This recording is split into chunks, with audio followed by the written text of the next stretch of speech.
ಸಹಾಯಕ ಪ್ರಾಧ್ಯಾಪಕನಾಗಿ ಕಾರ್ಯನಿರ್ವಹಿಸುತ್ತಿದ್ದೇನೆ. ಮೊದಲನೇದಾಗಿ ನಾನು ಎಲ್ಲ 2024-25ನೇ ಶೈಕ್ಷಣಿಕ ಸಾಲಿನಲ್ಲಿ ಜುಲೈ ಆವೃತ್ತಿಯಲ್ಲಿ ಪ್ರವೇಶಾತಿ ಪಡೆದ ಎಲ್ಲ ವಿದ್ಯಾರ್ಥಿಗಳನ್ನು ಮತ್ತೊಮ್ಮೆ ನಾನು KSYUಗೆ ಸ್ವಾಗತವನ್ನು ಬಯಸ್ತಾ ಇದ್ದೇನೆ. ಇವತ್ತಿನ ಈ ಒಂದು ಇಂಡಕ್ಷನ್ ಪ್ರೋಗ್ರಾಮಲ್ಲಿ ವಿಶೇಷವಾಗಿ ನಾವು ವಿದ್ಯಾರ್ಥಿ ವೇತನಕ್ಕೆ ಅರ್ಜಿ ಸಲ್ಲಿಸಬೇಕಾದ್ರೆ ವಿದ್ಯಾರ್ಥಿಗಳು ಯಾವೆಲ್ಲ ಕ್ರಮಗಳನ್ನ ಅನುಸರಿಸಬೇಕಾಗುತ್ತೆ ಅಂತಕ್ಕಂಥದ್ದನ್ನು ನಾವು ಡೀಟೇಲ್ ಆಗಿ ಹೇಳೋಕ್ಕೆ ಇಚ್ಛೆಪಡ್ತಾ ಇದ್ದೀನಿ. ಸೊ ಮೊದಲನೇದಾಗಿ ಅರ್ಹ ವಿದ್ಯಾರ್ಥಿಗಳು, ಅರ್ಹ ಅಂದರೆ ಯಾರೆಲ್ಲ ಎಲಿಜಿಬಿಲಿಟಿ ಇದ್ದೀರಾ ಅಂತಕ್ಕಂಥದ್ದನ್ನು ನಾವು ಆಲ್ರೆಡಿ ಪ್ರಾಸ್ಪೆಕ್ಟಸಲ್ಲಿ ಅನೌನ್ಸ್ ಮಾಡಿದ್ದೀವಿ. ಸೊ ಕನ್ಸರ್ನ್ ಸ್ಟೂಡೆಂಟ್ಸ್ ನೀವೆಲ್ಲ ಯಾರೆಲ್ಲ ಅಂದರೆ SC ST OBC ಮತ್ತು ಮೈನಾರಿಟಿ ಸ್ಟೂಡೆಂಟ್ಸ್, ಸೊ ತಮ್ಮ ಎಲಿಜಿಬಿಲಿಟಿ ಕ್ರೈಟೀರಿಯಾಸ್ನ ಒಮ್ಮೆ ಕೂಲಂಕುಷವಾಗಿ ಪರಿಶೀಲಿಸ್ಕೊಳ್ಳಿ. ಸೊ ಅದು ನಾವು ಪ್ರಾಸ್ಪೆಕ್ಟಸಲ್ಲಿ ಆಲ್ರೆಡಿ ಕೊಟ್ಟಿದ್ದೀವಿ, ಒಂದು ಸರಿ ನೋಡ್ಕೊಳ್ಳಿ. ಸೊ ಈ ವಿದ್ಯಾರ್ಥಿಗಳು SSP ವೆಬ್ಸೈಟ್ಗೆ ಲಾಗಿನ್ ಆಗಬೇಕಾಗುತ್ತೆ. ವೆಬ್ಸೈಟ್ ID-ನ ನಾನು ಒಂದು ಸರಿ ಹೇಳ್ತೇನೆ. https://ssp.postmatric.karnataka.gov.in ಈ ವೆಬ್ಸೈಟ್ಗೆ ಲಾಗಿನ್ ಆಗಬೇಕಾಗತ್ತೆ. ಸೊ ಇಲ್ಲಿ ನೀವು ಒಂದು ಐಡಿನೆಲ್ಲ ಕ್ರಿಯೇಟ್ ಮಾಡ್ಕೋಬೇಕಾಗುತ್ತೆ. ಸೊ ಒಂದು ಪ್ರಯರ್ ಟು ದ್ಯಾಟ್, ಅದಕ್ಕೂ ಮುಂಚಿತವಾಗಿ ವಿದ್ಯಾರ್ಥಿಗಳು ಕಡ್ಡಾಯವಾಗಿ ತಮ್ಮ ಬ್ಯಾಂಕ್ ಖಾತೆಗೆ ಆಧಾರ್ ಸಂಖ್ಯೆಯನ್ನು ಸೀಡಿಂಗ್ ಮಾಡಿಸ್ಕೋಬೇಕಾಗತ್ತೆ, ಅಥವಾ NPCI ಅಂತ ಹೇಳ್ತೀವಿ. ಇಲ್ಲಾಂದರೆ ನಿಮಗೆ ಸ್ಕಾಲರ್ಶಿಪ್ ನಿಮ್ಮ ಅಕೌಂಟ್ಗೆ ಬರೋದಿಲ್ಲ. ಸೊ ನೀವು ಬ್ಯಾಂಕ್ಗೆ ವಿಸಿಟ್ ಮಾಡಿ, ನಿಮ್ಮ ಬ್ಯಾಂಕ್ ಯಾವ ಬ್ಯಾಂಕಲ್ಲಿ ನಿಮ್ಮ ಅಕೌಂಟ್ ಇದೆಯೋ ಆ ಬ್ಯಾಂಕ್ಗೆ ವಿಸಿಟ್ ಮಾಡಬೇಕಾಗುತ್ತೆ. ವಿದ್ಯಾರ್ಥಿಗಳು ಒಂದು ಸಾರಿ ವಿಸಿಟ್ ಮಾಡಿದ ನಂತರ ಸೊ ಅಲ್ಲಿ ರಿಕ್ವೆಸ್ಟ್ ಮಾಡಿ ನಿಮ್ಮ ಬ್ಯಾಂಕ್ ಅಫಿಷಿಯಲ್ಸ್ನ, ಸೊ ನಾನು ನನ್ನ ಬ್ಯಾಂಕ್ ಖಾತೆಗೆ ಆಧಾರ್ನ ಸೀಡಿಂಗ್ ಮಾಡಿಸ್ಕೋಬೇಕಾಗಿದೆ ಅಂತ ಹೇಳಿದ್ರೆ they will do it. So ದಯವಿಟ್ಟು ಅದನ್ನು ನೀವು ಫಾಲೋ ಮಾಡಬೇಕಾಗುತ್ತೆ. ನಂತರ ನೀವು SSPಯಲ್ಲಿ SSP ID-ನ ಕ್ರಿಯೇಟ್ ಮಾಡ್ಕೋಬೇಕು. SSP ID-ನ ಕ್ರಿಯೇಟ್ ಮಾಡ್ಕೋಬೇಕು. ಒಂದು ವೇಳೆ ನೀವು ಈ ಹಿಂದೆ SSP ID-ನ ಕ್ರಿಯೇಟ್ ಮಾಡ್ಕೊಂಡಿದ್ರೆ ಅದನ್ನು ಮಾಡ್ಕೋಬೇಕಾಗಿರೋ ನೆಸೆಸಿಟಿ ಇಲ್ಲ. ಸೊ ಅದಾದ ನಂತರ ಪ್ರವೇಶಾತಿ ಪಡೆದ ಕಚೇರಿ ಮತ್ತು ಆಯಾ ಪ್ರಾದೇಶಿಕ ಕೇಂದ್ರಗಳಲ್ಲಿ ಕಡ್ಡಾಯವಾಗಿ ಅಪ್ಡೇಟ್ ಮಾಡಿದ ವಿದ್ಯಾರ್ಥಿಗಳಿಗೆ ಮಾತ್ರವೇ ಅರ್ಜಿ ಸಲ್ಲಿಸಲು ಅರ್ಹರಾಗಿರ್ತಾರೆ. ಅಂದರೆ ನೀವು ಒಂದು ಸಾರಿ ಈ ಅಡ್ಮಿಷನ್ಸ್ ನೀವು ಡೀಟೇಲ್ಸ್ನ SSP ID ಏನು ಕ್ರಿಯೇಟ್ ಮಾಡ್ಕೊಂಡಿರ್ತೀರೋ ಸೊ ಅದನ್ನು ನೀವು ಅಪ್ಡೇಟ್ ಮಾಡಿಸ್ಬೇಕಾಗತ್ತೆ. ತಗೊಬಂದು ಏನು ನಿಮ್ಮ SSP ID ಮತ್ತು ರೋಲ್ ನಂಬರ್ನ ರೀಜ್ನಲ್ ಸೆಂಟ್ರು ಅಥವಾ ನಮ್ಮ ಮೇನ್ ಆಫೀಸ್ KSYU ಹೆಡ್ ಆಫೀಸಿಗೆ ಬಂದುಬಿಟ್ಟು ಇಲ್ಲಿ ಅಡ್ಮಿಷನ್ ಹಾಕಿದರೆ ನೀವು ಅದನ್ನು ಅಪ್ಡೇಟ್ ಮಾಡಿಸ್ಕೋಬೇಕಾಗುತ್ತೆ. ದಯವಿಟ್ಟು ಈ ಸ್ಟೇಜ್ನ ಮರಿಬಾರ್ದು. ಸೊ ಎಷ್ಟೋ ಸಾರಿ ನಾವು ಅಪ್ಲಿಕೇಶನ್ ಹಾಕ್ತಿರೋ ಸ್ಟೂಡೆಂಟ್ಸು ಅದನ್ನು ಆ ಪ್ರೊಸೀಜರ್ನ ಮರ್ತು ಬಿಟ್ಟಿರ್ತೀರ. ಸೊ ಈ ಪ್ರೊಸೀಜರ್ನ ಇದು ವೆರಿ ಕ್ರೂಷಿಯಲ್ಲು, ಅಪ್ಡೇಟ್ ಮಾಡಿಸ್ಬೇಕಾಗುತ್ತೆ. Once you created your ID and your roll number should be updated. Regional ಸೆಂಟ್ರಿಗೆ ಹೋಗಿ ಅಥವಾ ಮೇನ್ ಆಫೀಸ್ ನೀವೆಲ್ಲ ಅಡ್ಮಿಷನ್ ಆಗಿರ್ತೀರೋ ಅಲ್ಲಿ. ಸೊ ಅಂದರೆ ಸ್ಟಡಿ ಸೆಂಟರ್ಸಲ್ಲಿ ಆಗಿದ್ದರೆ ದಯವಿಟ್ಟು ಅಲ್ಲಲ್ಲ, ನಿಮ್ಮ ರೀಜ್ನಲ್ ಸೆಂಟರ್ಸ್ಗೆ ಹೋಗಬೇಕಾಗುತ್ತೆ, ಜಿಲ್ಲಾ ಕೇಂದ್ರ ಆಫೀಸ್ಗಳಿಗೆ ನಮ್ಮ. ಅದಾದ ನಂತರ SSLC ಅಂಕಪಟ್ಟಿ, ಇನ್ನೊಂದು ಬಹಳ ಕ್ರೂಷಿಯಲ್ ಏನಂತಂದರೆ SSLC ಅಂಕಪಟ್ಟಿಯಲ್ಲಿಯೇ ಇರುವಂತೆ ಹೆಸರು, ಅಂದರೆ ನಿಮ್ಮ ಆಧಾರ್ ಕಾರ್ಡು ಮತ್ತು SSLC ಮಾರ್ಕ್ಸ್ ಕಾರ್ಡ್ಗೆ ನೇಮ್ ಮ್ಯಾಚ್ ಆಗಬೇಕು. ಸೊ ಒಂದೊಂದು ಸಾರಿ ಏನಾಗುತ್ತೆ, ಫಾರ್ ಎಕ್ಸಾಂಪಲ್ ರಾಮಪ್ಪ C ಅಂತಿರುತ್ತೆ, ಇನ್ನೊಂದು ಸಾರಿ C ರಾಮಪ್ಪ ಅಂತಿರುತ್ತೆ. ಸೊ ಅಲ್ಲಿ ಮಿಸ್ಮ್ಯಾಚ್ ಆಗಬಾರ್ದು. C ರಾಮಪ್ಪ ಅಂತಿದ್ರೆ C ರಾಮಪ್ಪ ಎರಡೂ ಕಡೆ ಆಧಾರ್ ಮತ್ತು SSLC ಅಂಕಪಟ್ಟಿಲಿ C ರಾಮಪ್ಪ ಅಂತಿದ್ರೆ C ರಾಮಪ್ಪ ಅಂತಲೇ ಇರಬೇಕು. ಅದು ಇನಿಷಿಯಲ್ಲು ಸರ್ ಅಂತ ಆಚೆ ಈಚೆ ಆಗಿದೆ ಅಂದರೂ ಅದು ಸಾಫ್ಟ್ವೇರ್ ಅಪ್ಡೇಟ್ ಆಗೋದಿಲ್ಲ, ಸ್ಕಾಲರ್ಶಿಪ್ ಇಶ್ಯೂ ಆಗುತ್ತೆ ಮತ್ತು ತೊಂದರೆ ಅನುಭವಿಸ್ತೀರಾ. ಸೊ ಈ ಥರದ್ದು ಏನಾದ್ರು ಚೇಂಜಸ್ ಇದ್ದರೆ ದಯವಿಟ್ಟು ಮೊದಲೇ ಮಾಡ್ಕೊಳ್ಳಿ. ಸೊ ಬಹಳಷ್ಟು ಸಾರಿ ನಾರ್ತ್ ಕರ್ನಾಟಕ ವಿದ್ಯಾರ್ಥಿಗಳಿಗೆ ಈ ಗೊಂದಲಗಳು ಶುರುವಾಗುತ್ತೆ. ಸರ್ನೇಮ್ ಇರುತ್ತೆ, ಸರ್ನೇಮ್ ಕೆಲವು ಸಾರಿ ಆಧಾರ್ ಕಾರ್ಡಲ್ಲಿ ಮುಂಚೆ ಬಂದಿರುತ್ತೆ, SSLC ಮಾರ್ಕ್ಸ್ ಕಾರ್ಡಲ್ಲಿ ಕೊನೆಗೆ ಬಂದಿರುತ್ತೆ. ಸೊ ಅದನ್ನು ನಾವು ಸ್ಪಷ್ಟವಾಗಿ ಎರಡೂ ಒಂದೇ ಥರ ಮ್ಯಾಚ್ ಆಗೋ ಥರ ನಾವು ಅದನ್ನು ಮಾಡ್ಕೋಬೇಕಾಗುತ್ತೆ. ಸೊ ಆಧಾರ್ ಕಾರ್ಡು ಮತ್ತು ನಿಮ್ಮ ಲೈಕ್ ಜಾತಿ ಪ್ರಮಾಣ ಪತ್ರ ಮತ್ತು ಆದಾಯ ಪ್ರಮಾಣ ಪತ್ರ, ಈ ಎಲ್ಲ ದಾಖಲಾತಿಗಳು ನೀವು ಏನು ಸಲ್ಲಿಸ್ತೀರಿ SSPಗೆ ಅಲ್ಲೆಲ್ಲ ನಿಮ್ಮ ಹೆಸರು ಒಂದೇ ಥರನಾಗಿರಬೇಕಾಗತ್ತೆ. ಒಂದೊಂದು ಸಾರಿ ಲೇಡೀಸ್ ಮದುವೆ ಆಗಿರ್ತೀರಿ, ಸೊ ನಿಮ್ಮ ಆಧಾರಲ್ಲಿ ನಿಮ್ಮ ಗಂಡನ ಹೆಸರು ಸೇರ್ಪಡೆ ಆಗಿರ್ತದೆ, ತಂದೆ ಹೆಸರು ಜಾಗದಲ್ಲಿ ಗಂಡನ ಹೆಸರು ಸೇರ್ಪಡೆ ಆಗಿರ್ತದೆ. ಸೊ SSLC ಮಾರ್ಕ್ಸ್ ಕಾರ್ಡಲ್ಲಿ ಇರೋದಿಲ್ಲ, ಜಾತಿ ಪ್ರಮಾಣ ಪತ್ರದಲ್ಲಿ ಇರುತ್ತೆ, ಆದಾಯದಲ್ಲಿ ಇರೋದಿಲ್ಲ. ಸೊ ಇದು ಯಾವುದು ಈ ಥರದ್ದು ಇರಬಾರ್ದು, ಒಂದೇ ಥರ ಇರಬೇಕಾಗುತ್ತೆ. SSLC ಮಾರ್ಕ್ಸ್ ಕಾರ್ಡಲ್ಲಿ ಯಾವ ಥರ ಇರ್ತದೋ ಆ ಫ್ಲೋನ ಕಂಟಿನ್ಯೂ ಆಗಬೇಕಾಗುತ್ತೆ. ಸೊ ದಯವಿಟ್ಟು ಆ ಫ್ಲೋನ ಕಂಟಿನ್ಯೂ ಮಾಡಬೇಕಾಗುತ್ತೆ, ಬಹಳ ಇಂಪಾರ್ಟೆಂಟು. ಅದರ್ವೈಸು ಅದು ನಿಮ್ಮ ಸ್ಕಾಲರ್ಶಿಪ್ಗೆ ನೀವು ಅಪ್ಲಿಕೇಶನ್ ಹಾಕ್ಲಿಕ್ಕೆ ಆಗೋದಿಲ್ಲ. ಸೊ ಇದನ್ನೊಂದು ಸ್ಪಷ್ಟನೆ ಜ್ಞಾಪಕದಲ್ಲಿ ವಿದ್ಯಾರ್ಥಿಗಳು ಇಟ್ಕೋಬೇಕಾಗತ್ತೆ. ಅದಾದ ನಂತರ ಕಾಲೇಜ್ ಹೆಸರು ಬಂದಾಗ ನೀವು Karnataka state open university U0882 ಅನ್ನೋದನ್ನು ಆಯ್ಕೆ ಮಾಡ್ಕೋಬೇಕಾಗುತ್ತೆ. ಸೊ ಇದೊಂದು ಗೊಂದಲ ಬಹಳಷ್ಟು ಸಾರಿ ಏನಾಗುತ್ತೆ, ಕರ್ನಾಟಕ ರಾಜ್ಯ ಮುಕ್ತ ವಿಶ್ವವಿದ್ಯಾನಿಲಯ ಮೈಸೂರು ಇದು. ಸೊ ಬಹಳಷ್ಟು ಸಾರಿ ಮೈಸೂರು ಯೂನಿವರ್ಸಿಟಿ ಅನ್ನೋದನ್ನ ಚೂಸ್ ಮಾಡ್ಕೊಂಡಿರ್ತಾರೆ ವಿದ್ಯಾರ್ಥಿಗಳು. ಸೊ ಮೈಸೂರು ಯೂನಿವರ್ಸಿಟಿಯನ್ನು ಚೂಸ್ ಮಾಡಿಕೊಂಡು ಅವ್ರು ತೊಂದರೆ ಅನುಭವಿಸ್ತಾ ಇರ್ತಾರೆ. ಸೊ ಇದು ಕರ್ನಾಟಕ ರಾಜ್ಯ ಮುಕ್ತ ವಿಶ್ವವಿದ್ಯಾನಿಲಯ, Karnataka state open university U0828 ಅನ್ನೋದನ್ನ ಮಾತ್ರ ಆಯ್ಕೆ ಮಾಡ್ಕೋಬೇಕಾಗುತ್ತೆ. ಸ್ಪಷ್ಟವಾಗಿ ಹೇಳ್ತಾ ಇದ್ದೀನಿ. ಇದನ್ನು ನೀವು ಆಯ್ಕೆ ಮಾಡ್ಕೊಂಡ್ರೆ ಮಾತ್ರ ನೀವು ನೆಕ್ಸ್ಟ್ ಸ್ಟೇಜ್ಗೆ ಹೋಗಬೇಕಾಗುತ್ತೆ, ನಿಮಗೆ ಸ್ಕಾಲರ್ಶಿಪ್ ಬರೋದು. ಸೊ ಮೈಸೂರು ಯೂನಿವರ್ಸಿಟಿ ಅನ್ನೋದನ್ನ ದಯವಿಟ್ಟು ಆಯ್ಕೆ ಮಾಡ್ಕೋಬೇಡಿ. ಇದು ಪರ್ಟಿಕ್ಯುಲರ್ಲಿ ನಾವು ಈ ಥರ ಸಮಸ್ಯೆನ ನಾರ್ತ್ ಕರ್ನಾಟಕ ವಿದ್ಯಾರ್ಥಿಗಳು ಕೆಲವು ಈ ಪೋರ್ಷನ್ನಲ್ಲಿ ನಾವು ಇದನ್ನು ನೋಡ್ತಾ ಇದ್ದೀವಿ. ಸೊ ಇದನ್ನು ದಯವಿಟ್ಟು ಅವಾಯ್ಡ್ ಮಾಡಬೇಕಾಗಿದೆ. ಸೊ ಅದಾದ ನಂತರ UCMS ಮತ್ತು ಯೂನಿವರ್ಸಿಟಿ ಬೋರ್ಡ್ ರಿಜಿಸ್ಟರ್ ನಂಬರ್ ಅಂತ ಕೇಳುತ್ತೆ. ಅಲ್ಲಿ ಎಸ್ ಅಂತ ಆಯ್ಕೆ ಮಾಡ್ಕೋಬೇಕು. ನೋ ಅಂತ ಆಯ್ಕೆ ಮಾಡ್ಕೊಂಡ್ಬಿಟ್ಟಿರ್ತೀರ ಎಷ್ಟೋ ಸಾರಿ. ರಿಪೀಟ್ ಮಾಡ್ತಾ ಇದ್ದೀನಿ, UCMS/ಯೂನಿವರ್ಸಿಟಿ ಅಥವಾ /ಬೋರ್ಡ್ ರಿಜಿಸ್ಟರ್ ನಂಬರ್ ಅನ್ನೋದನ್ನು ನೀವು ಎಸ್ ಅಂತ ಆಯ್ಕೆ ಮಾಡ್ಕೋಬೇಕಾಗಿರ್ತದೆ. ನೋ ಅನ್ನೋದನ್ನು ಆಯ್ಕೆ ಮಾಡ್ಕೋಬಾರ್ದು. ನೋ ಅಂತ ಆಯ್ಕೆ ಮಾಡಿಕೊಂಡು ಸರ್ ನಿಮ್ಮ ಯೂನಿವರ್ಸಿಟಿಯಿಂದ ರೋಲ್ ನಂಬರ್ ಅಪ್ಡೇಟ್ ಆಗಿಲ್ವಂತೆ ಅಂತ ಪದೇ ಪದೇ ಕರೆ ಮಾಡ್ತಾ ಇರ್ತಾರೆ ವಿದ್ಯಾರ್ಥಿಗಳು. ದಯವಿಟ್ಟು ಆ ತಪ್ಪು ಮಾಡೋಕ್ಕೆ ಹೋಗಬೇಡಿ. ಎಸ್ ಅನ್ನೋದನ್ನು ತಾವು ಆಯ್ಕೆ ಮಾಡ್ಕೋಬೇಕಾಗಿರ್ತದೆ. ಸೊ ಇದು ಮತ್ತೊಂದು ಇಂಪಾರ್ಟೆಂಟು ವಿಚಾರ ವಿದ್ಯಾರ್ಥಿಗಳು ಇಡುವುದು. ಸೊ ಅದಾದ ನಂತರ ಮೋಡ್ ಆಫ್ ಅಡ್ಮಿಷನ್ ಅನ್ನು ನೀವು ವಾಕ್-ಇನ್ ಅಡ್ಮಿಷನ್, ಗೌರ್ಮೆಂಟ್ ಕಾಲೇಜ್ ಅಥವಾ ಯೂನಿವರ್ಸಿಟಿ ಎಂದು ಆಯ್ಕೆ ಮಾಡ್ಕೋಬೇಕಾಗುತ್ತದೆ. ಸೊ ನಂತರ ತಾಲೂಕು ಮತ್ತು ಜಿಲ್ಲೆ ಅಂತಕ್ಕಂಥ ವಿಚಾರದಲ್ಲಿ ನೀವು ಮೈಸೂರು ಅಂತ ಆಯ್ಕೆ ಮಾಡ್ಕೋಬೇಕು. ಸೊ ನನ್ನದು ಚಿತ್ರದುರ್ಗ ಆಗಿದ್ರೂ ಸೊ ನಾನು ತಾಲೂಕು ಮತ್ತು ಜಿಲ್ಲೆ ಅನ್ನೋದನ್ನು ಮೈಸೂರು ಅಂತ ಆಯ್ಕೆ ಮಾಡ್ಕೋಬೇಕಾಗಿರ್ತದೆ. ಯಾಕಂದರೆ KSU ಇರೋದು ಮೈಸೂರಲ್ಲಿ. ಸೊ ಇದೊಂದು ಬಹಳ ಇಂಪಾರ್ಟೆಂಟ್ ವಿಚಾರ. ಸೊ ಅದ್ರ ಜೊತೆಗೆ ವಿದ್ಯಾರ್ಥಿಗಳು ಪ್ರವೇಶ ಪಡೆದ ಕೋರ್ಸಿನ ಡಿಸಿಪ್ಲಿನ್ ಮತ್ತು SSPಯಲ್ಲಿ ಬಿತ್ತರಿಸುವ ಡಿಸಿಪ್ಲಿನ್ ಹೊಂದಾಣಿಕೆ ಆಗಬೇಕು. ಫಾರ್ ಎಕ್ಸಾಂಪಲ್, ನೀವು ಅಡ್ಮಿಷನ್ ಆಗಿರೋದು BSc CBZಗೆ ಅಡ್ಮಿಷನ್ ಆಗಿರ್ತೀರಿ. ಅಲ್ಲಿ SSPಗೆ ನೀವು ಕ್ಲಿಕ್ ಮಾಡಿದಾಗ ನಿಮ್ಮ ಕೋರ್ಸು PCM ಅಂತ ತೋರಿಸುತ್ತೆ. ಸೊ ಒಂದು ವೇಳೆ ಹೀಗೇನಾದರೂ ತೋರಿಸಿದ್ರೆ ಕನ್ಸರ್ನ್ಡ್ ರೀಜನಲ್ ಸೆಂಟರ್, ನೀವೆಲ್ಲ ಅಡ್ಮಿಷನ್ ತೊಗೊಂಡಿರ್ತೀರೋ ಅಲ್ಲಿಗೆ ಹೋಗಿ ಅಥವಾ ನಿಮ್ಮ ಹೆಡ್ ಆಫೀಸಿಗೆ ಬಂದು ಅದನ್ನು ಬದಲಾಯಿಸ್ಕೋಬೇಕಾಗತ್ತೆ. ಆ ನಂತರ ಮಾತ್ರ ನೀವು ಪ್ರೊಸೀಡ್ ಆಗಬೇಕಾಗುತ್ತೆ. ಸೊ ಆ ತಪ್ಪು ಇದ್ದರೆ ದಯವಿಟ್ಟು ಮುಂದುವರಿಲಿಕ್ಕೆ ಹೋಗಬೇಡಿ. ಆ ಮಿಸ್ಮ್ಯಾಚ್ ಆಗಬಾರ್ದು. ಸೊ ಇದೊಂದು ಬಹಳ ಇಂಪಾರ್ಟೆಂಟ್ ವಿಚಾರ. ಅದೊಂದು ನಾನು ಮತ್ತೆ ರಿಪೀಟ್ ಮಾಡೋಕ್ಕೆ ಇಷ್ಟಪಟ್ಟಿದ್ದು. ಸೊ ಅದಾದ ನಂತರ 2024ಕ್ಕಿಂತ ಹಿಂದೆ SSLC ಮಾಡಿರ್ತಕ್ಕಂಥ ವಿದ್ಯಾರ್ಥಿಗಳು ಹಾಗೂ 2010ಕ್ಕಿಂತ ಹಿಂದೆ PUC ಕಂಪ್ಲೀಟ್ ಆಗಿರೋ ವಿದ್ಯಾರ್ಥಿಗಳು ತಮ್ಮ SSLC ಮತ್ತು PUC ಅಂಕಪಟ್ಟಿಗಳನ್ನು SSPಯಲ್ಲಿ ಅಪ್ಲೋಡ್ ಮಾಡಿದ ನಂತರ ಸೊ ವಿದ್ಯಾರ್ಥಿಗಳೇ ಆಯಾ ಜಿಲ್ಲಾ ಕೇಂದ್ರದ ವಿದ್ಯಾರ್ಥಿಗಳು ನೇರವಾಗಿ ಮೈಸೂರು ಇದು ಸಮಾಜ ಕಲ್ಯಾಣ ಇಲಾಖೆಗೆ ಬಂದುಬಿಟ್ಟು ಅಟೆಸ್ಟೇಷನ್ ಮಾಡ್ಕೋಬೇಕಾಗತ್ತೆ. ಅದಾದ ನಂತರನೇ ನೀವು ಫರ್ದರ್ ಸ್ಟೆಪ್ಸ್ನ ಫಾಲೋ ಮಾಡ್ಕೋಬೇಕಾಗತ್ತೆ. ಸೊ ಇದು ಇಂಪಾರ್ಟೆಂಟ್. ಸೊ ನಾನು ಬೇರೆ ಯಾವುದೋ ಜಿಲ್ಲೆ ವಿದ್ಯಾರ್ಥಿ ನಾನು ಅಲ್ಲಿಗೆ ಹೋಗಿ ಅಟೆಸ್ಟೇಷನ್ ಮಾಡಿಸ್ಬೇಕಾ? ಇಲ್ಲ, ನೀವು ಮೈಸೂರು ಸಮಾಜ ಕಲ್ಯಾಣ ಇಲಾಖೆಗೆ ಬಂದುಬಿಟ್ಟು ನೀವು ಇದನ್ನು ಅಟೆಸ್ಟೇಷನ್ ಮಾಡಿಸ್ಕೋಬೇಕಾಗಿರ್ತದೆ. ಎಲ್ಲರೂ ಅಲ್ಲ, ಸ್ಪಷ್ಟವಾಗಿ ಹೇಳ್ತಾ ಇದ್ದೀನಿ, ಎಲ್ಲ ವಿದ್ಯಾರ್ಥಿಗಳಲ್ಲ.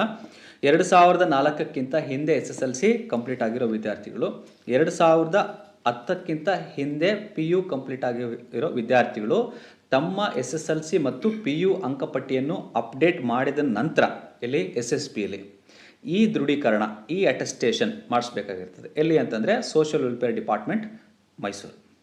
ಸೊ ಇದು ಇಂಪಾರ್ಟೆಂಟ್. ಆನಂತರ ತಾವು ಅಕ್ನಾಲೆಜ್ಮೆಂಟು ಅಲ್ಲೇ ತಗೋಬೇಕಾಗಿರ್ತದೆ.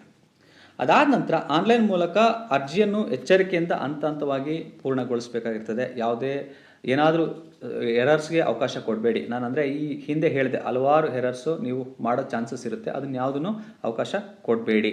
ನಂತರ ಪ್ರವೇಶಾತಿ ಪಡೆದ ಸಾಲಿನಲ್ಲಿಯೇ, ಫಾರ್ ಎಕ್ಸಾಂಪಲ್ ನೀವು ಈ ವರ್ಷ 2024-25 ಜುಲೈಲಿ ಅಡ್ಮಿಷನ್ ಆಗಿದ್ದೀರಿ.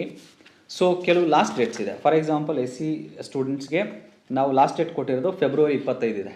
SSPಯಲ್ಲಿ ಫೆಬ್ರವರಿ 25, 2025 ಲಾಸ್ಟ್ ಡೇಟ್ ಇದೆ. ಸೊ ನೀವು ಈ ಫಸ್ಟ್ ಇಯರ್ ಸ್ಕಾಲರ್ಶಿಪ್ನ ನೆಕ್ಸ್ಟ್ ಇಯರ್ ಆಗ್ತೀನಿ ಸರ್ ಅಂತಂದರೆ ಬರೋದಿಲ್ಲ. ಆಯಾ ಸಾಲಿನ ಸ್ಕಾಲರ್ಶಿಪ್ಗೆ ನೀವು ಆಯಾ ಸಾಲಿನಲ್ಲಿಯೇ ಅಪ್ಲೈ ಮಾಡ್ಕೋಬೇಕಾಗಿರ್ತದೆ. ಸೊ ನಂತರದ ಸಾಲನ್ನ ನಾನು ಅಪ್ಲೈ ಮಾಡ್ತೀನಿ ಸರ್ ಅಂದರೆ ಆಗೋದಿಲ್ಲ. ಸೊ ಹಾಗಾಗಿ ತಾವು SSP ವೆಬ್ಸೈಟ್ನ at least once in a week ಅಥವಾ 10 days ಅದನ್ನು ಅಬ್ಸರ್ವ್ ಮಾಡಬೇಕಾಗುತ್ತದೆ. ಸೊ ಆ ಸಾಲದ ಆವಾಗಲೇ ಹಾಕಬೇಕಾಗಿರ್ತದೆ. ಮತ್ತೊಂದು ವಿಚಾರ ವಿದ್ಯಾರ್ಥಿಗಳು ಕೇಳೋದೇನೆಂದರೆ, ಸರ್ ನಾನು ಒಂದು ಸರಿ ಹಾಕ್ಬಿಟ್ರೆ ಸೆಕೆಂಡ್ ಇಯರ್ ಆಗೋದು ನೆಸೆಸಿಟಿ ಇಲ್ವಾ ಅನ್ನೋದು ಒಂದು ಕೇಳ್ತಾ ಇರ್ತಾರೆ. ನೋ, ಇದು ಫಸ್ಟ್ ಇಯರ್ಗೆ ಅರ್ಜಿ ಹಾಕಿದರೆ ಸ್ಕಾಲರ್ಶಿಪ್ಗೆ ಅದು ಫಸ್ಟ್ ಇಯರ್ಗೆ ಮಾತ್ರ. ಸೆಕೆಂಡ್ ಇಯರ್ಗೆ ಮತ್ತೆ ನೀವು ಅಪ್ಲಿಕೇಶನ್ ಹಾಕಬೇಕಾಗುತ್ತದೆ. ಸರ್ ಒಂದೇ ಸಾರಿ ಅದನ್ನೇ ಸಾಫ್ಟ್ವೇರ್ ಅಪ್ಡೇಟ್ ಮಾಡ್ಕೊಳ್ಳೋದಿಲ್ಲ ಎಂತ ಇಲ್ಲ. ಸೊ ಫಸ್ಟ್ ಇಯರ್ ಹಾಕಿರೋರು ಮತ್ತೆ ಸೆಕೆಂಡ್ ಇಯರ್ ಹಾಕಬೇಕಾಗುತ್ತದೆ ಒಂದು. ಸೊ ಇದಾದ ನಂತರ ನಾವು ಜನವರಿ ಆವೃತ್ತಿಯಲ್ಲೂ ಸಹ ಅಡ್ಮಿಷನ್ ನಡೆಯುತ್ತೆ. ತಮ್ಮ ಸ್ನೇಹಿತರು ಮತ್ತು ಆದರೆ ಈ ವಿಡಿಯೋನ ಯಾರೆಲ್ಲ ಈ ಜನವರಿ ಸೈಕಲ್ ಸ್ಟೂಡೆಂಟ್ಸ್ ನೋಡ್ತೀರಿ ಅವ್ರಿಗೆ ನಾನು ಇನ್ನೊಂದು ಹೇಳೋದೇನಂತಂದರೆ, ಈ ಜನವರಿ ಸೈಕಲ್ ಅವರು ಯಾರೆಲ್ಲ ಅಡ್ಮಿಷನ್ ಆಗ್ತಿರೋ ಅವ್ರಿಗೂ ಸಹ ಲಾಸ್ಟ್ ಡೇಟು ಇದೆ. February for example S C ವಿದ್ಯಾರ್ಥಿಗಳಿಗೆ ಫೆಬ್ರವರಿ 25, 2025 ಇದೆ. ಸೊ ಇದೇ ಥರ OBC ಮತ್ತು ಮೈನಾರಿಟಿ ST ಸ್ಟೂಡೆಂಟ್ಸ್ಗೂ ಲಾಸ್ಟ್ ಡೇಟ್ ಅಲ್ಲಿ ಅನೌನ್ಸ್ ಮಾಡಿದ್ದಾರೆ. ಸೊ ಆ ಡೇಟ್ ಒಳಗಡೆ ಆಗಬೇಕಾಗಿರ್ತದೆ. ಸೊ ಫಾರ್ ಎಕ್ಸಾಂಪಲ್ ನಾನು ಫೆಬ್ರವರಿ ಎಂಡ್ಗೆ ಅಡ್ಮಿಷನ್ ಆದೆ, ಲೇಟ್ ಆಯಿತು ಅನ್ನೋದು ಇಲ್ಲ. ಸೊ ನೀವು ಆದಷ್ಟು ಬೇಗ ಅಡ್ಮಿಷನ್ಸ್ ತೊಗೊಂಡು ವಿತಿನ್ ಡೇಟ್ ಅಪ್ಲಿಕೇಶನ್ ಹಾಕಬೇಕಾಗಿರ್ತದೆ. ಬಹಳಷ್ಟು ಸ್ಟೂಡೆಂಟ್ಸು ಸೊ ಲಾಸ್ಟ್ ಡೇಟ್ ಆಗೋಯಿತು, ನಮ್ಗೆ ಈ ಥರ ಲಾಸ್ ಆಯಿತು ಅನ್ನೋದನ್ನು ಸ್ವಲ್ಪ ಕಂಪ್ಲೇಂಟ್ಸ್ ಇರ್ತದೆ. ಸೊ ಅದನ್ನು ಅವಾಯ್ಡ್ ಮಾಡ್ಕೊಳ್ಳಿ. So within date you should apply. ಇದು ಪರ್ಟಿಕ್ಯುಲರ್ಲಿ ನಾನು ಹೇಳ್ತಾ ಇರೋದು ಜಾನ್ವರಿ ಸೈಕಲಲ್ಲಿ ಯಾರು ಅಡ್ಮಿಷನ್ ತೊಗೊಳ್ತೀರ ಅಪ್ಕಮಿಂಗ್ 2025 ಅಡ್ಮಿಷನ್ ಆಗೋರಿಗೆ. ಸೊ ಇದಿಷ್ಟು ವಿದ್ಯಾರ್ಥಿಗಳು ಯಾರೆಲ್ಲ ಜನವರಿ ಈ ಜುಲೈ 2024ರಲ್ಲಿ ಅಡ್ಮಿಷನ್ಸ್ ತೊಗೊಂಡಿದ್ದೀರಿ, ಇವರು ಸ್ಕಾಲರ್ಶಿಪ್ಗೆ ಅರ್ಜಿ ಸಲ್ಲಿಸಬೇಕಾದ್ರೆ ಅನುಸರಿಸಬೇಕಾಗಿರ್ತಕ್ಕಂತಹ ಪ್ರಮುಖವಾದ ಕ್ರಮಗಳು. ಇದಾದ ನಂತರ ನಮ್ಮ ಸಹೋದ್ಯೋಗಿ ಸ್ವಾಮಿಯವರು ಇದ್ದಾರೆ ನನ್ನ ಜೊತೆ. ಅವರು ಇವತ್ತು ಷರತ್ತುಬದ್ಧ ಅಥವಾ ಶುಲ್ಕ ವಿನಾಯಿತಿಯಡಿ ಯಾರೆಲ್ಲ ವಿದ್ಯಾರ್ಥಿಗಳು ಅಡ್ಮಿಷನ್ಸ್ ತೊಗೊಂಡಿದ್ರು ಅವರು ಫಾಲೋ ಮಾಡಬೇಕಾಗಿದ್ದ ಪ್ರೊಸೀಜರ್ಸ್ನ ಅವ್ರು ಹೇಳ್ತಾರೆ. ಹ್ಯಾಂಡ್ ಓವರ್ ಟು ಸ್ವಾಮಿ. ಹೇಳಿ ಸರ್. ನಮಸ್ಕಾರ. ಕರ್ನಾಟಕ ರಾಜ್ಯ ಮುಕ್ತ ವಿಶ್ವವಿದ್ಯಾನಿಲಯದ ವಿದ್ಯಾರ್ಥಿ ವೇತನ ಘಟಕದ ಸಿಬ್ಬಂದಿ ಅಂತ ನಾನು ಸ್ವಾಮಿ ಸಿ ಅಂತ. ನಾನು ಈಗ ಷರತ್ತುಬದ್ಧ ಶುಲ್ಕ ವಿನಾಯಿತಿಯಡಿ ಅಂದರೆ 24-25ನೇ ಸಾಲಿನ ಜುಲೈ ಆವೃತ್ತಿಯಲ್ಲಿ ನೀವು ಹೇಗೆ ಷರತ್ತುಬದ್ಧ ಶುಲ್ಕ ವಿನಾಯಿತಿಯಡಿ ಪ್ರವೇಶಾತಿ ಪಡಿಬೋದು, ಏನೇನು ದಾಖಲೆಗಳನ್ನ ಸಲ್ಲಿಸಬೇಕಾಗುತ್ತೆ ಅನ್ನೋದನ್ನು ತಿಳಿಸ್ಕೊಡ್ತೀನಿ. ಮೊದಲಿಗೆ ನಾವು SC ST ವಿದ್ಯಾರ್ಥಿಗಳಿಗೆ, ಪರಿಶಿಷ್ಟ ಜಾತಿ ಮತ್ತು ವರ್ಗದ ವಿದ್ಯಾರ್ಥಿಗಳಿಗೆ 2.5 ಲಕ್ಷದ ಒಳಗಿರತಕ್ಕಂಥ ಪ್ರತಿಯೊಂದು ವಿದ್ಯಾರ್ಥಿಗೂ ಶುಲ್ಕ ವಿನಾಯಿತಿ ಅಂದರೆ ಷರತ್ತುಬದ್ಧ ಶುಲ್ಕ ವಿನಾಯಿತಿಯಡಿ ಪ್ರವೇಶಾತಿ ಕೊಡುವಂಥ ಒಂದು ವ್ಯವಸ್ಥೆ ನಮ್ಮಲ್ಲಿದೆ. ಅದು ಏನಂದರೆ 2.5 ಲಕ್ಷದ ಇರ್ತಕ್ಕಂಥ ವಿದ್ಯಾರ್ಥಿಗಳು ಚಾಲ್ತಿಯಲ್ಲಿರುವ ಆದಾಯ ಪ್ರಮಾಣ ಪತ್ರವನ್ನು ಸಲ್ಲಿಸಬೇಕು. ಜಾತಿ ಆದಾಯ ಪ್ರಮಾಣ ಪತ್ರ ಮತ್ತು SLC PUC ಹಿಂದಿನ ವರ್ಷದ ಎಲ್ಲ ಅಂಕಪಟ್ಟಿಗಳು, ತಮ್ಮ ಆಧಾರ್ ಕಾರ್ಡು ಮತ್ತು ತಂದೆ ತಾಯಿಯರ Aadhaar card, parents Aadhaar card ಮತ್ತು ಈ ಹಿಂದಿನ ವರ್ಷದ ಎಲ್ಲ ಅಂಕಪಟ್ಟಿಗಳನ್ನು ಒಂದು ಪ್ರತಿಯನ್ನು ನೀವು ಪ್ರವೇಶಾತಿ ಪಡೆದ ಕೇಂದ್ರಕ್ಕೆ ಸಲ್ಲಿಸಿ ಷರತ್ತುಬದ್ಧ ಶುಲ್ಕ ವಿನಾಯಿತಿಯನ್ನು ಪಡಿಬೇಕು. ಅದಕ್ಕೂ ಮುಂಚೆ ನಾವು ಷರತ್ತುಬದ್ಧ ಅಂತ ಯಾಕೆ ಹೇಳ್ತೀವಿ ಅಂದರೆ, ನಾವು ಅಲ್ಲಿ ಕೆಲವೊಂದು ಕಂಡೀಷನ್ಸ್ನ ಹಾಕಿದ್ದೀವಿ. ಶುಲ್ಕ ವಿನಾಯಿತಿಯಡಿ ಪ್ರವೇಶಾತಿ ಕೊಡೋಕ್ಕೂ ಮೊದಲು ವಿದ್ಯಾರ್ಥಿಗಳು ಒಂದು ಘೋಷಣಾ ಪತ್ರವನ್ನು ಫಿಲ್ ಮಾಡಬೇಕಾಗುತ್ತೆ. ಮತ್ತು 100 ರೂಗಳ ಚಾಪ ಕಾಗದ ಅಂದರೆ ಈ ಸ್ಟ್ಯಾಂಪಿಂಗ್ ಪೇಪರಲ್ಲಿ ನೋಟ್ರಿಯವರಿಂದ ಪಡೆದ ಒಂದು ಕರಾರು ಪತ್ರ ಅಥವಾ ನಿರುದ್ಯೋಗಿ ಪ್ರಮಾಣ ಪತ್ರವನ್ನು ವಿದ್ಯಾರ್ಥಿಗಳು ಪ್ರವೇಶಾತಿ ಸಂದರ್ಭದಲ್ಲಿ ಸಲ್ಲಿಸಬೇಕಾಗುತ್ತೆ. ಇದಿಷ್ಟು ದಾಖಲೆಗಳನ್ನ ಒಂದು ಸೆಟ್ಟು ಕೊಟ್ಟು ಪ್ರವೇಶಾತಿ ಶುಲ್ಕ ವಿನಾಯಿತಿಯಡಿ ಪ್ರವೇಶಾತಿಯನ್ನು ವಿದ್ಯಾರ್ಥಿಗಳು ಪಡಿಬೋದು. ಮೊದಲಿಗೆ ಶುಲ್ಕ ವಿನಾಯಿತಿಯಡಿ ಪ್ರವೇಶಾತಿ ಪಡೆದ ಮೇಲೆ ವಿದ್ಯಾರ್ಥಿಗಳು ಈಗಾಗಲೇ ಸರಿ ಹೇಳ್ದಂಗೆ ತಮ್ಮ SSP ID ಮತ್ತು ರೋಲ್ ನಂಬರನ್ನು ತಾವು ಪ್ರವೇಶಾತಿ ಪಡೆದ ಪ್ರಾದೇಶಿಕ ಕೇಂದ್ರ ಅಥವಾ ಕೇಂದ್ರ ಕಚೇರಿಯಲ್ಲಿ ಕಡ್ಡಾಯವಾಗಿ ಅಪ್ಡೇಟ್ ಮಾಡಿಸಲೇಬೇಕು. ಅಪ್ಡೇಟ್ ಮಾಡಿಸಿದ್ರೆ ಮಾತ್ರ ನಿಮಗೆ SSPಯಲ್ಲಿ ಅರ್ಜಿ ಸಲ್ಲಿಸಲು ಸಾಧ್ಯ ಆಗುತ್ತೆ. ಇಲ್ಲಾಂದರೆ ಅದು ಅಪ್ಡೇಟ್ ಆಗಿಲ್ಲ ಅಂತಲೇ ಬರ್ತಿರುತ್ತೆ. ಆಗ ನಿಮಗೆ ಲಾಸ್ಟ್ ಡೇಟ್ ಆಗಿರುತ್ತೆ, ನಿಮಗೆ ಲಾಸ್ಟಲ್ಲಿ ನಿಮಗೆ ಗೊಂದಲ ಆಗುತ್ತೆ. ಹಾಗಾಗಿ ವಿದ್ಯಾರ್ಥಿಗಳು ಅಲ್ಲಲ್ಲೇ ನಿಮ್ಮದು SSP ID ಮತ್ತು ಪ್ರವೇಶಾತಿ ಆದ ತಕ್ಷಣವೇ ನೀವು SSP ID ಗೊತ್ತಿಲ್ಲ ಅಂದರೆ ನೀವು ಮೊಬೈಲಲ್ಲೇ ಕ್ರಿಯೇಟ್ ಮಾಡ್ಕೋಬೋದು. ಸ್ಪಾಟಲ್ಲೇ ನೀವು ಕೂತ್ಕೊಂಡು ಅಥವಾ ನಮ್ಮ ಸಿಬ್ಬಂದಿಗಳು ಯಾರು ಇದ್ದರೆ ಯಾವ ಥರ ಕ್ರಿಯೇಟ್ ಮಾಡ್ಕೊಳ್ಳೋದು ಅಂತ ಕೇಳ್ಕೊಂಡು ಕ್ರಿಯೇಟ್ ಮಾಡಿ ಅಲ್ಲೇ ನೀವು ಅಡ್ಮಿಷನ್ ಆದ ತಕ್ಷಣ ನಿಮ್ಮ SSP ID ಮತ್ತು ರೋಲ್ ನಂಬರನ್ನು ಅಪ್ಡೇಟ್ ಮಾಡಿಸಿದ್ರೆ ಅಪ್ಡೇಟ್ ಮಾಡಿಸಿದ 2 ದಿನಕ್ಕೆ ನೀವು ಸ್ಕಾಲರ್ಶಿಪ್ಗೆ ಅಪ್ಲೈ ಮಾಡ್ಕೋಬೋದು. ನೀವು ಸ್ಕಾಲರ್ಶಿಪ್ ಅಪ್ಲೈ ಮಾಡ್ಕೊಂಡು ಫ್ರೀ ಅಡ್ಮಿಷನ್ ಆದಂಥವ್ರು ಇಮಿಡಿಯೇಟ್ಲಿ ಸ್ಕಾಲರ್ಶಿಪ್ಗೆ ಅಪ್ಲೈ ಮಾಡಿಕೊಂಡು ಅದನ್ನು 2 ಕಾಪಿಯನ್ನು ನೀವು ಎಲ್ಲಿ ಪ್ರವೇಶಾತಿ ಪಡೆದಿರ್ತಾರೆ ಅಲ್ಲಿಗೆ ಸಲ್ಲಿಸಿದಾಗ ಮಾತ್ರ ನಿಮಗೆ ಸಿದ್ಧ ಪಾಠಗಳನ್ನು ವಿತರಿಸಲಾಗುತ್ತೆ. ಅಂದರೆ ಲೆಸನ್ಗೆ ನೀವು ಎಲಿಜಿಬಲ್ ಆಗಿ ನಿಮ್ಮ ಲೆಸನ್ ತೊಗೋಬೇಕು ಅಂದರೆ ಫ್ರೀ ಅಡ್ಮಿಷನ್ ಆಗೋಂಥವ್ರು ಕಡ್ಡಾಯವಾಗಿ SSP ಅಂತಿಮ ಸ್ವೀಕೃತಿ ಅಕ್ನಾಲಜ್ಮೆಂಟ್ ಪ್ರಿಂಟನ್ನು ನೀವು ಫ್ರೀ ಅಡ್ಮಿಷನ್ ಪಡೆದಂಥ ನೀವು ಕೇಂದ್ರ ಕಚೇರಿ ಅಥವಾ ಪ್ರಾದೇಶಿಕ ಕೇಂದ್ರದಲ್ಲಿ ಸಬ್ಮಿಟ್ ಮಾಡಿ ನೀವು ಪ್ರವೇಶಾತಿಯನ್ನು ಪಡಿಬೇಕು. ಜೊತೆಗೆ ನಿಮಗೆ ಅಡ್ಮಿಷನ್ ನೋಟಿಫಿಕೇಷನ್ ಆದ 5 ತಿಂಗಳು ನಿಮಗೆ ಕಾಲಾವಕಾಶ ಕೊಟ್ಟಿರ್ತೀವಿ. ಏನಕ್ಕೆ ಅಂದರೆ ಶುಲ್ಕ ವಿನಾಯಿತಿಯಡಿ ಪ್ರವೇಶಾತಿಯನ್ನು ನೀಡಿರ್ತೀವಿ. ಬಾಕಿ ಶುಲ್ಕಗಳನ್ನು ನೀವು ಮರುಬರಿಕೆ ವಿಶ್ವವಿದ್ಯಾನಿಲಯಕ್ಕೆ ಮಾಡಬೇಕಾಗಿರುತ್ತೆ. ಅದನ್ನು 5 ತಿಂಗಳೊಳಗೆ ನೀವು ಸ್ಕಾಲರ್ಶಿಪ್ಪು ನಿಮ್ಮ ಅಕೌಂಟಿಗೆ ಬರೋದು. ಯೂನಿವರ್ಸಿಟಿ ಅಕೌಂಟಿಗೆ ಬರ್ತಿಲ್ಲ. 2020-21ರಿಂದ ಯಾವಾಗಲೂ ಯೂನಿವರ್ಸಿಟಿ ಅಕೌಂಟಿಗೆ ಬರ್ತಿಲ್ಲ. ಹಂಗಾಗಿ ನಿಮಗೆ ಸ್ಕಾಲರ್ಶಿಪ್ ನಿಮ್ಮ ಅಕೌಂಟಿಗೆ ಬರೋದ್ರಿಂದ ಪ್ರತಿಯೊಂದು ವಿದ್ಯಾರ್ಥಿಗಳು 5 ತಿಂಗಳೊಳಗೆ ನಿಮ್ಮ ಸ್ಕಾಲರ್ಶಿಪ್ಪು ನಿಮ್ಮ ಅಕೌಂಟಿಗೆ ಬರಲಿ ಅಥವಾ ಬರದೇ ಇದ್ರೂ ಏನು ಕಂಡೀಷನ್ಸ್ ಅಪ್ಲೈ ಆಗಿರ್ತದೆ ಅದ್ರ ಪ್ರಕಾರ ನೀವು ನಿಯಮಾನುಸಾರ 5 ತಿಂಗಳೊಳಗೆ ಪ್ರವೇಶಾತಿಯ ಅಧಿಸೂಚನೆ ದಿನಾಂಕದಿಂದ 5 ತಿಂಗಳೊಳಗೆ ನೀವು ನಿಮ್ಮ ಬಾಕಿ ಶುಲ್ಕಗಳು ಏನು ವಿನಾಯಿತಿ ಕೊಟ್ಟಿರ್ತೀವಿ ಅದನ್ನು ಕಡ್ಡಾಯವಾಗಿ ವಿಶ್ವವಿದ್ಯಾನಿಲಯಕ್ಕೆ ಮರುಪಾವತಿ ಮಾಡಬೇಕು. ಒಂದು ವೇಳೆ ಮರುಪಾವತಿ ಮಾಡಲಿಲ್ಲ ಅಂದರೆ ಅದು ತಂತಾನೆ ಶುಲ್ಕ ವಿನಾಯಿತಿಯಡಿ ಪ್ರವೇಶಾತಿ ತಂತಾನೆ ರದ್ದಾಗುತ್ತೆ. ನೀವು ಬೇಕಾದರೆ ಆ ಶುಲ್ಕ ವಿನಾಯಿತಿ ಪ್ರವೇಶಾತಿ ರದ್ದಾದ್ಮೇಲೆ ನೀವು ಅಡ್ಮಿಷನ್ ಉಳಿಸ್ಕೋಬೇಕು ಅಂದರೆ ದುಡ್ಡು ಕಟ್ಬಿಟ್ಟು ಪೂರ್ತಿ ದುಡ್ಡು ಕಟ್ಬಿಟ್ಟು ನೀವು ಉಳಿಸ್ಕೋಬೇಕಾಗುತ್ತೆ. ದಯವಿಟ್ಟು ಹಂಗೆ ಮಾಡ್ಕೋಬೇಡಿ. ಆದಷ್ಟು ನಾವು ಶುಲ್ಕ ವಿನಾಯಿತಿಯಡಿ ಕೊಟ್ಟಿರ್ತೀವಿ. ಹಂಗಾಗಿ ನೀವು ಸಕಾಲದಲ್ಲಿ ಏನಿದೆ ಅದನ್ನು ದಯವಿಟ್ಟು ನೀವು ಅಪ್ಲೈ ಮಾಡ್ಕೊಂಡು ತೊಗೊಬಂದು ಕೊಟ್ಟು ನೀವು ಅಡ್ಮಿಷನ್ನ ಶುಲ್ಕ ವಿನಾಯಿತಿಯಡಿ ಪ್ರವೇಶಾತಿಯನ್ನು ಮುಂದುವರಿಸ್ಕೋಬೇಕಾಗುತ್ತೆ. ಮತ್ತು ಈ ಶುಲ್ಕ ವಿನಾಯಿತಿಯಡಿ ಪ್ರವೇಶಾತಿ ಪಡೆದಂಥ ವಿದ್ಯಾರ್ಥಿಗಳು ಏನೆಲ್ಲ ದಾಖಲೆಗಳನ್ನ ಕೊಡಬೇಕು, ಯಾವ ರೀತಿ ಅಂದರೆ ನೀವು ಫಸ್ಟು SLC PUC ಮತ್ತು ಹಿಂದಿನ ವರ್ಷದ ಅಂಕಪಟ್ಟಿಗಳು, ಚಾಲ್ತಿಯಲ್ಲಿರುವ ಆದಾಯ ಪ್ರಮಾಣ ಪತ್ರ ಮತ್ತು ಜಾತಿ ಪ್ರಮಾಣ ಪತ್ರ ಮತ್ತು ಸ್ವಯಂ ಇದು SSLC ಇದೆಲ್ಲ ಆಯಿತು. ಮತ್ತು ವಿದ್ಯಾರ್ಥಿಯ ಆಧಾರ್ ಮತ್ತು ಬ್ಯಾಂಕ್ ಪಾಸ್ಬುಕ್ಕು, ತಂದೆ ತಾಯಿಯವರ ಆಧಾರ್ ಮತ್ತು ಆಧಾರ್ ಕಾರ್ಡ್ಗಳನ್ನ 2 ಸೆಟ್ಟು ಅಥವಾ 1 ಸೆಟ್ಟು ಅಲ್ಲಿ ಪ್ರಾದೇಶಿಕ ಕೇಂದ್ರ ಅಥವಾ ಕೇಂದ್ರ ಕಚೇರಿಯಲ್ಲಿ ಎಷ್ಟು ಸೆಟ್ ಕೇಳ್ತಾರೆ ಅಷ್ಟನ್ನು ನೀವು ಸಬ್ಮಿಟ್ ಮಾಡಿಬಿಟ್ಟು ನೀವು ಶುಲ್ಕ ವಿನಾಯಿತಿಯಡಿಯ ಪ್ರವೇಶಾತಿಯನ್ನು ಪಡಿಬೋದಾಗಿರ್ತದೆ.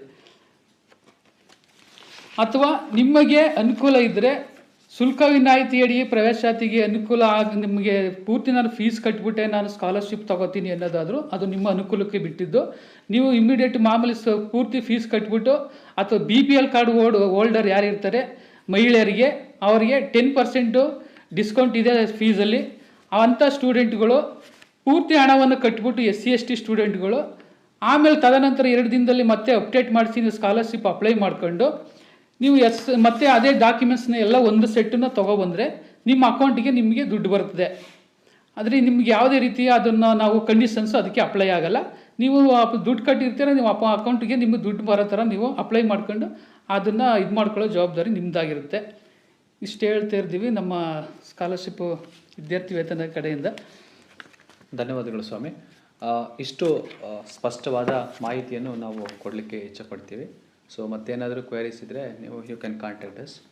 ನಮ್ಮ ಡೀಟೇಲ್ಸು ಪ್ರಾಸ್ಪೆಕ್ಟಸ್ ಎಲ್ಲ ಇದೆ. ಸೊ ಇಷ್ಟು ಹೇಳ್ತಾ ನಮ್ಮ ಈ ಮತ್ತೊಮ್ಮೆ ಕರ್ನಾಟಕ ರಾಜ್ಯ ಮುಕ್ತ ವಿಶ್ವವಿದ್ಯಾನಿಲಯಕ್ಕೆ ಸ್ವಾಗತ ಬಯಸ್ತೀವಿ. ನಮಸ್ಕಾರ.